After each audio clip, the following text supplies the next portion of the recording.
Vous êtes sûr Jésus sur ta vie? Aime la prière. Nous sommes dans un siècle où les gens préfèrent faire autre chose que de prier. Voilà pourquoi les chrétiens, vous êtes faibles. Voilà pourquoi la nuit, un mari de nuit va venir facilement. Il vient chez toi, il te touche toute la nuit et tu te réveilles, mademoiselle ou madame. Voilà, tu viens d'être avec un mari de nuit alors que tu es enfant de Dieu. Toi, comment tu peux avoir un mari de nuit? Ton mari ne comprend pas pourquoi tu n'aimes pas le lit. Mais si tu n'aimes pas le lit, c'est parce que tu es satisfaite dans tes rêves par un démon. Tu es là, monsieur. Tu dis non, moi je ne pêche pas, moi je ne fais pas ceci, moi je ne fais pas cela. Mais il y a une femme de nuit qui vient toutes les nuits. Tu te réveilles le matin, catastrophe. Et tu es toujours en train de dire Jésus sauve-moi. Il t'a déjà sauvé. Jésus délivre-moi. Il t'a déjà délivré. Tu es lobat. Tu n'as pas de charge, tu ne pries pas. Voilà pourquoi certaines choses t'atteignent. Celui qui prie, aucun mari de nuit ne peut s'approcher de sa maison. Ça tombe sur la maison de celui qui a entendu quelque chose. Celui qui aime la prière. Mon frère, tu pries avant de dormir. À minuit, tu te réveilles. Tu mets un bon réveil là. Un bon réveil. Tu te réveilles avec détermination. Tu commences à prier. Tu allumes le feu. Mon frère, il n'y a aucun voleur de je ne sais pas quoi qui viendra dans ton rêve te voler quelque chose. Parce qu'il y a le feu. Le serpent a peur du feu. Peu importe sa taille, il a peur du feu. Voilà pourquoi il est dit aussi de Dieu, il est aussi un feu dévorant. Il dévore là où il passe. Lorsqu'il touche à un élu, l'élu est embrasé. Mais s'il touche au serpent, le serpent est brûlé. Ça tombe sur une maison. Que quelqu'un m'a dit, ma maison reçoit ça. Écoute-moi, c'est certaines choses, je tiens à te le dire par rapport à la prière. Celui qui prie a déjà la tête de Goliath. C'est sûr que tu vas témoigner. Parce que la tête de Goliath, c'est le témoignage. Celui qui prie n'a pas peur des années qui passent. Il sait qu'il finira par témoigner. Une personne qui prie, c'est une personne qui finira par relever les défis de sa destinée. Vous savez, il y a des choses pour lesquelles vous venez voir les pasteurs. Écoutez, moi je ne suis pas contre le fait que le pasteur doit faire son travail, être un berger ou une bonne bergère, suivre les brebis. Mais écoutez, on n'est pas appelé à faire de vous des personnes addictes au pasteur. C'est pas ça notre travail. Alors je sais que dans la société en général, c'est ce qu'on fait de vous. Mais en tout cas, permets-moi de dire pour ici, parce que je ne suis pas le porte-parole des pasteurs. En tout cas pour ici, je ne suis pas là pour faire de toi une personne addicte à ma personne. Non, tu dois être capable de prier. Quand ça bloque, tu me cherches. Donne-moi 3 amens. Surtout vous les jeunes, là, il faut me donner les amens. Il ne faut pas faire semblant ici. Vous ne devez pas être addict aux hommes de Dieu. Ou quand tu as des coliques, quand tu as des headaches, thank you. Tu as des maux de tête, tu prends, où est pasteur Joël? Pasteur, j'ai mal à la tête, au niveau gauche, du côté droit, derrière. Mon frère, il est écrit, par ses meurtrissures, il est écrit, le pasteur est guéri ou vous êtes guéri? Pourquoi je ne vous entends pas? Vous êtes guéri, oui ou non? Alors soyez guéri. Tu peux même regarder ton fils qui tombe tout le temps malade et tu en as marre. Tu regardes l'enfant, tu dis ok, trop c'est trop, mets-toi là maintenant. Tu imposes la main et tu déclares la parole de Dieu. Tu dis reçois la guérison. Le Saint-Esprit vit en toi, la puissance du Saint-Esprit est en toi. Donc écoutez, il ne faut pas croire que nous sommes là toujours pour, dès qu'il y a un petit problème, tu cherches le numéro. Arrête de chercher le numéro, cherche plutôt la connexion avec le Saint-Esprit. Oh, je dis la connexion avec le Saint-Esprit. Je voudrais avoir des hommes de prière, des femmes de prière, des personnes quand ils commencent à carburer en prière, vous oubliez même qu'il avait commencé. Tu dois aimer la prière. Vous savez, lorsque moi j'ai remarqué une chose, et pas seulement chez moi, même auprès de beaucoup de personnes que j'ai eu à rencontrer, lorsque quelqu'un aime la prière, il passe moins de temps avec les gens.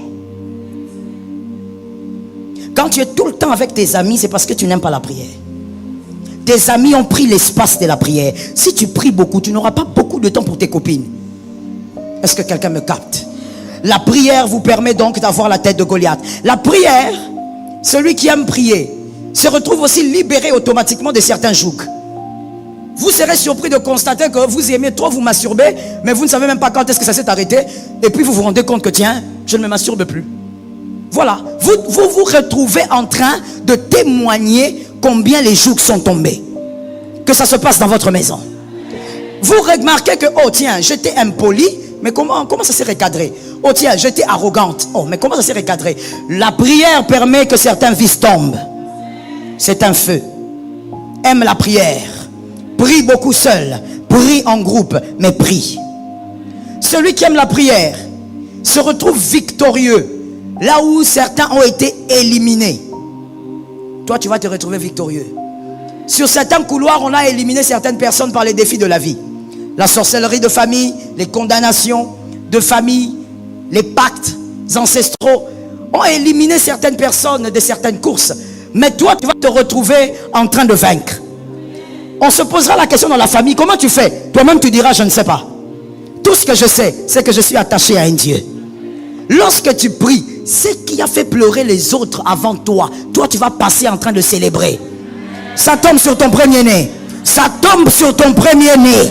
Je disais, ça tombe sur le premier-né. Là où les autres ont été disqualifiés avec facilité, toi, tu vas témoigner. Toi, tu diras, oh, regarde ce que Dieu a fait pour moi. Oh, toi, comment tu as eu ce travail-là? Dans notre famille, personne n'est arrivé jusque-là. Non, toi, tu arrives et ton enfant ira au-delà. La prière. Quatrièmement, la prière. Celui qui aime la prière aiguise son esprit de discernement. Voilà pourquoi le Saint-Esprit vit aussi en nous. Il vit en nous parce que, comme je le disais tout à l'heure, il y a des choses que nous ne pouvons pas faire seuls. Nous avons besoin du Saint-Esprit. L'esprit de discernement s'aiguise pour celui qui aime prier, qui passe du temps avec le Saint-Esprit. Tu vas détecter le mal avant même que le mal n'explose. Regarde comment toi, très facilement, les gens te font toujours du mal. On te trahit toujours par les personnes qui t'entourent. Toujours c'est toi au fait. Le problème c'est quoi? Tu ne vois jamais le mal venir. Une sorcière vient là-bas avec son zèle. Elle te dit, oui, écoutez mon frère, je voudrais que tu me soutiennes dans la prière. Tu es là avec beaucoup d'amour. Oui, on va prier. Tu n'as aucun esprit de discernement pour voir que ça, c'est la sorcellerie. Tu ne pourras pas vaincre qu'avec ton intelligence. La sagesse ne suffit pas. Le discernement doit intervenir. Sur la terre des hommes, on a besoin du discernement. Est-ce que quelqu'un m'entend? Je me rappelle d'une période, j'avais l'habitude de prier pour ceux qui le voulaient à la fin des cultes. Et il y avait une dame qui venait toujours pour la prière. Et moi, évidemment, je priais pour elle avec beaucoup d'amour. Un jour, le Seigneur m'a dit, pendant le culte, il me montre cette femme. Il me dit, tu la vois? Regarde ce qu'il y a en elle. Et je vois ce qu'il y a en elle. Et il me dit, attention, c'est un vase. C'est-à-dire que lorsqu'elle vient chez les hommes de Dieu, elle aime toujours aller dans les églises. Elle quitte d'église en église. Voilà pourquoi quand quelqu'un aime trop changer d'église, cette personne est aussi dangereuse. Il faut apprendre à rester là où Dieu t'a placé. Aide-moi à dire à ton frère, il faut rester là où Dieu t'a placé. Écoutez, une église, on ne la change pas comme une chemise. Non, ce n'est pas un pantalon qu'on change. Une église, c'est Dieu qui vous prend et qui vous colle là.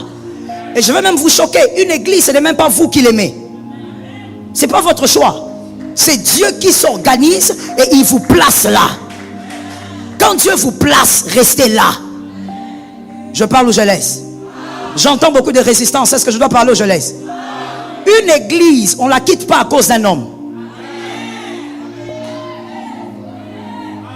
Non, mais ces frères-là, je suis venu à l'église, mais j'ai vu ce frère-là, moi je le connais dans le quartier. Mon frère, laisse ce frère-là impudique venir à l'église. Peut-être que Dieu va toucher et il va changer de vie. On ne quitte pas une église parce qu'on vous a critiqué. Est-ce que je peux choquer? Est-ce que je peux choquer?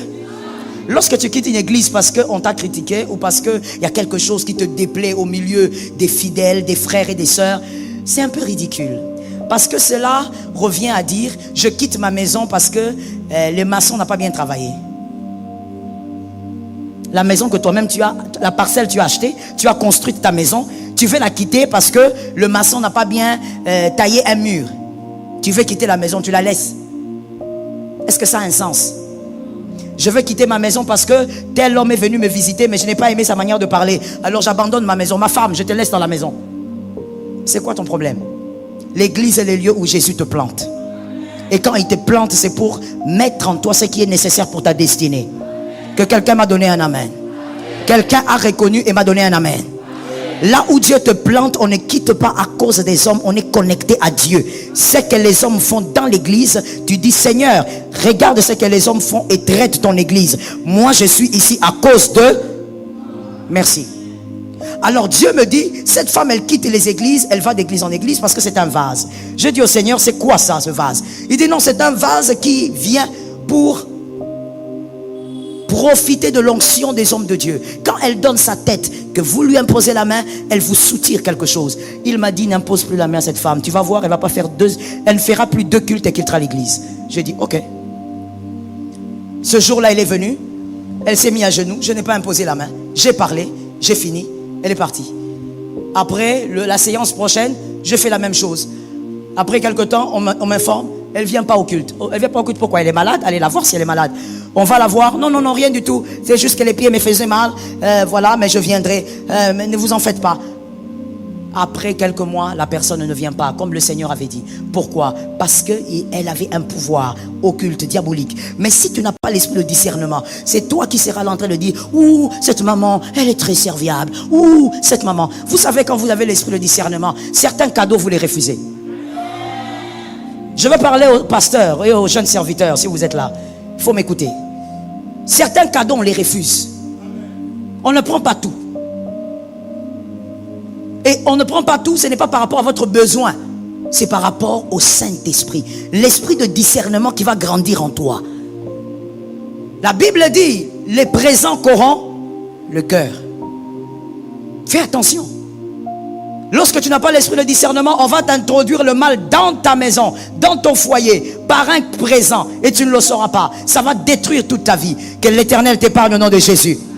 Que Jésus est guidé. Acte 3, 2. Acte 3, 2 à 4. Acte 3, 2 à 4. Pierre est devant ce paralytique, parce que Pierre et Jean sont allés au temple pour prier. Et à la porte appelée la Belle, il y avait donc un paralytique qu'on déposait tous les jours. Et celui-là qui demandait, qui mendiait. Et Pierre dit à cet homme, regarde-nous. C'est la phrase que j'aime le plus dans ce récit. J'aime cette phrase plus que la guérison de cet homme. Il dit, regarde-nous.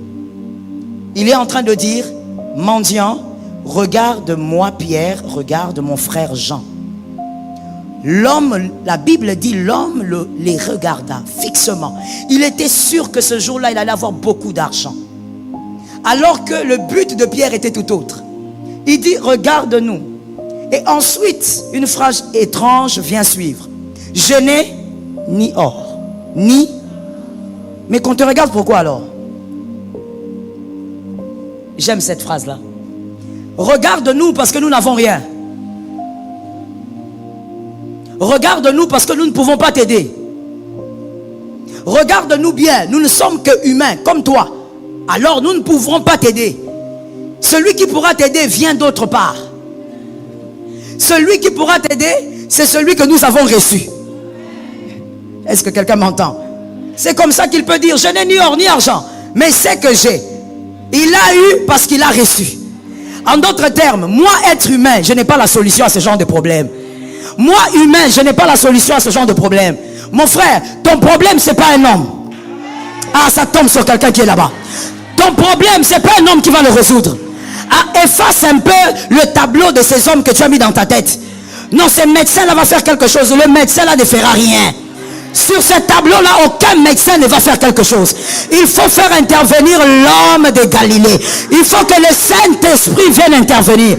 Il dit, je n'ai ni or, ni argent. Ce que j'ai, en réalité, ce que j'ai reçu, je te le donne. Qu'est-ce que j'ai? J'ai le Saint-Esprit. Oh my God. Celui qui a reçu le Saint-Esprit, c'est celui qui peut faire des choses surnaturelles. Et je dis à un homme, ne regarde plus les hommes, regarde le Saint-Esprit. Après ces cultes, regarde le Saint-Esprit. Le lundi, tu as des rendez-vous. Il y a des gens qui t'attendent. Tu as des rendez-vous d'affaires. Ne regarde pas cet homme que tu vas rencontrer. Le Saint-Esprit. Si tu mets ton espoir ou ton espérance en cet homme-là que tu vas rencontrer au bureau, ce n'est pas une prophétie, hein? C'est juste une évidence. Tu vas échouer. Tu n'es pas un païen. Toi, tu es enfant de Dieu. Comme tu es enfant de Dieu, tu vas fonctionner selon les principes du Saint-Esprit. Si tu regardes à un homme, la Bible dit maudit soit celui. Oui, il y a des gens qui n'ont pas compris, qui ont dit, oh, ça veut dire que même quand on s'est confié auprès d'un pasteur, c'est mauvais. La Bible a dit maudit. Non, il faut lire dans plusieurs versions et comprendre aussi le texte original. La Bible est en train de dire simplement, maudit soit celui qui met sa confiance. Toute sa confiance, il met en l'homme. Si tu mets ta confiance en l'homme, l'homme te décevra. Pierre et Jean sont en train de dire, nous sommes comme toi. Regarde-nous bien. Regarde-nous. Tu nous as vus? Nous sommes comme toi. On ne peut rien faire. Mais il y a quelqu'un qui peut faire. Et lorsqu'ils ont donné l'ordre, lève-toi et marche, il s'est levé. Il ne s'est pas levé parce que Pierre avait parlé. Il ne s'est pas levé parce que Jean était là. Il s'est levé parce que Pierre avait donné. Qu'est-ce que Pierre avait donné? La puissance du Saint-Esprit que lui-même avait reçue. Cette affaire doit changer. Je parle du problème qui te tourmente là. Voilà. Cette affaire-là doit changer. Il y a une solution. Mais la solution commence d'abord par arrêter de croire que c'est un être humain qui pourra t'aider. Aucun être humain ne pourra t'aider. Pour ce problème-là, invoque le Saint-Esprit. J'aime ta foi. Je voudrais que quelqu'un m'entende bien parce que je suis sur le point de finir. Écoute-moi très bien. La situation que tu vis, la situation compliquée, difficile, elle dépend du Saint-Esprit. Elle ne dépend pas de tes connaissances. Oh, j'entends l'Esprit me dire ça, ça appartient à quelqu'un. Elle ne dépend pas de tes connexions. Tu es en train de chercher quelqu'un pour te pistonner. Tu n'as pas besoin de ça. Tu n'as pas besoin d'un piston. Tu as besoin de te connecter au Saint-Esprit. Le Saint-Esprit peut te placer là où aucun homme ne t'a pistonné. Oh, moi j'ai déjà vu ça plusieurs fois auprès de mes fils spirituels. Il y a un qui m'a dit dernièrement, on m'a posé la question quand je suis arrivé dans tel bureau, où est ta recommandation, ta lettre de recommandation? Il a dit j'en ai pas. Il a dit mais attends, tu vas bien? Tu peux pas arriver ici sans lettre de recommandation. Il dit mais je n'en ai pas. Qu'est-ce que vous voulez que je vous dise? Je n'en ai pas. Oh, donc tu es arrivé comment? Je suis arrivé parce que tel m'a demandé de venir tel jour, tel autre aussi m'a envoyé chez tel aussi m'a envoyé. Et puis je suis arrivé devant vous. Je n'ai pas de lettre. Et puis moi je lui ai dit mais toi aussi fils, tu as raté. Tu as raté de mettre la balle dans le poteau. Il faut être comme Messi. Quand le ballon est là, ça ne rate pas. Est-ce que quelqu'un m'entend bien? Je suis désolé pour toi si ce n'est pas... Hein? Je suis désolé. Hein? Chacun avec son chacun. À moi, quand Messi est devant le ballon, je peux même donner le dos. Je sais que le but là va entrer. Hein? Ce n'est pas comme certains façon. Je sais que le but va entrer. Je lui ai dit, tu as raté de faire entrer le but. Il m'a dit, oh maman, mais comment ça? J'ai déjà eu même le travail. J'ai dit, mais tu as eu le travail, mais il fallait dire. Celui qui m'a recommandé n'est pas un homme. Celui qui m'a amené, ça localise les hommes de foi. Ça localise les hommes intelligents. Celui qui m'a amené n'est pas un homme. Je suis arrivé ici par la main de Dieu. Dieu aime être glorifié. Oh, il ne faut jamais avoir honte de dire aux hommes que c'est Dieu qui m'a amené ici. Il ne faut jamais avoir honte de dire que moi, si j'ai eu ce poste, c'est à cause de Dieu. Ce n'est pas à cause des hommes. Parce que n'oublie pas, toute élévation attire le vent violent. Il n'y a pas de sommet sans vent violent. Quand tu arriveras là-bas, il ne suffit pas de dire je suis arrivé. Il faut que Dieu te garde là-bas. Il y a des gens qui voudront t'empoisonner. Il y a des gens qui voudront te tuer. Il y a des gens qui voudront t'assassiner. Mais il y a un Dieu qui t'a amené là-bas. Le Dieu qui t'a amené là-bas, c'est le Dieu qui te protégera. Ça localise ta maison. Le Saint-Esprit, c'est lui qui changera cette situation. Écris avec moi. Je te donne les 5 attitudes à avoir si tu veux que le Saint-Esprit agisse. Ne sors pas de ces cultes sans retenir même 2. Et si tu es intelligent, retiens les 5. Ne sors pas de ces cultes sans ça. Les 5 attitudes à avoir si tu veux que le Saint-Esprit agisse, réponde. Premièrement,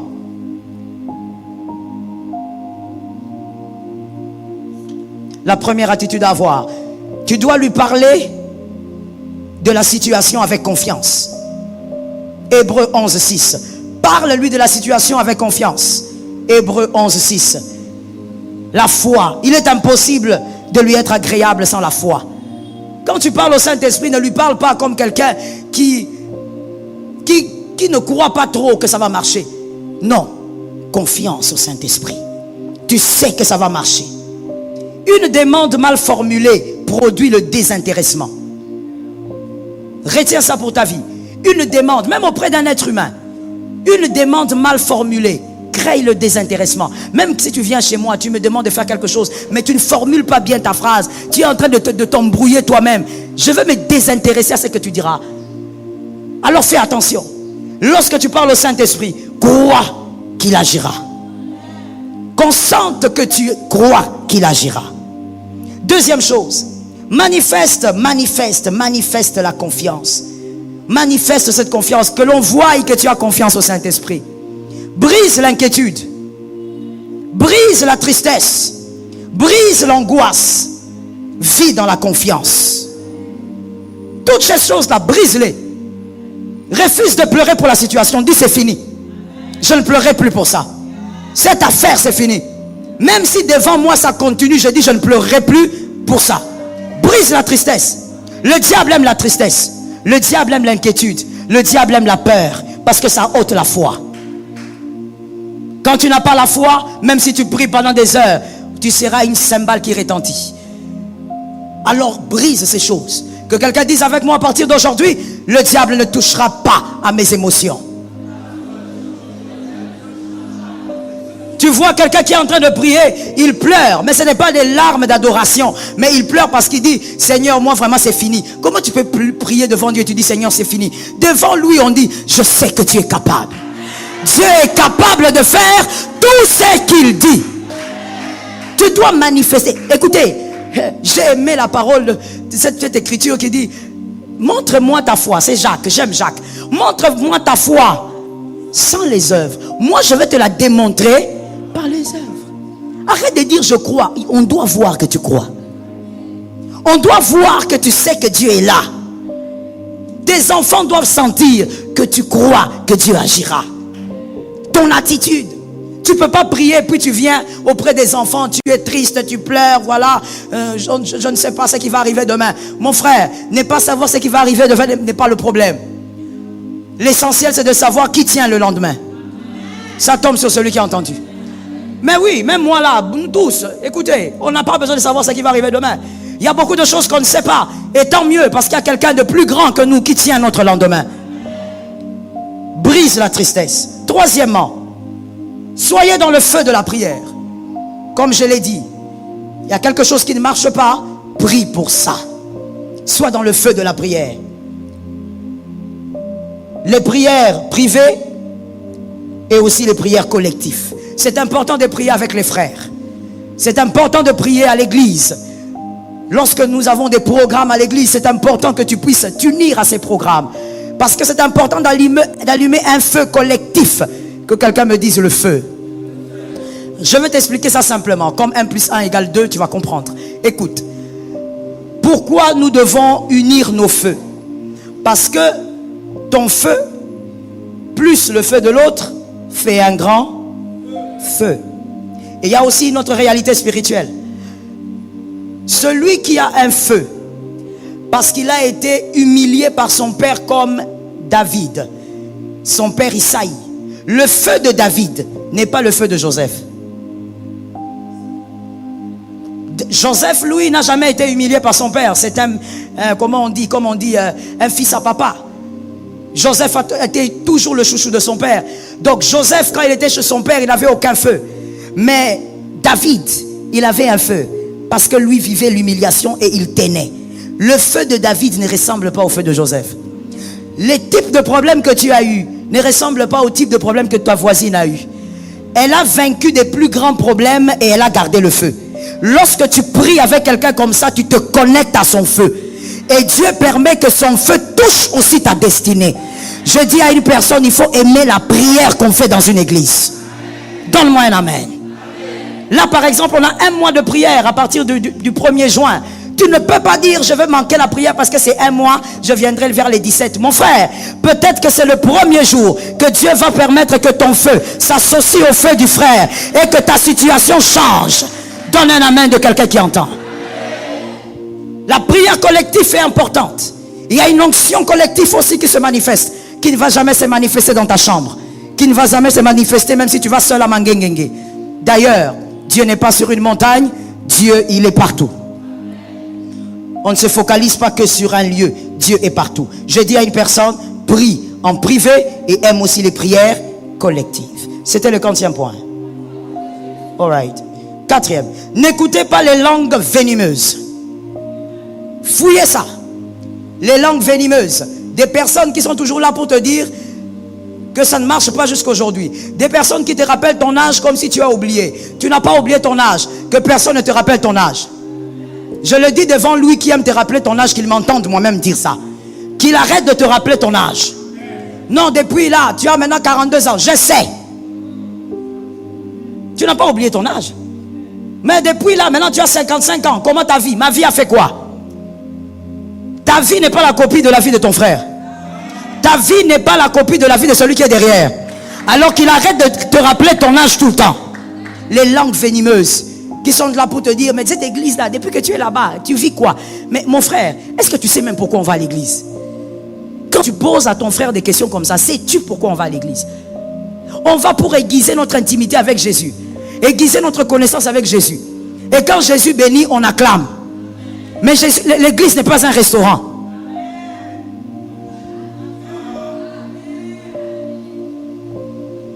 L'église locale n'est pas un restaurant.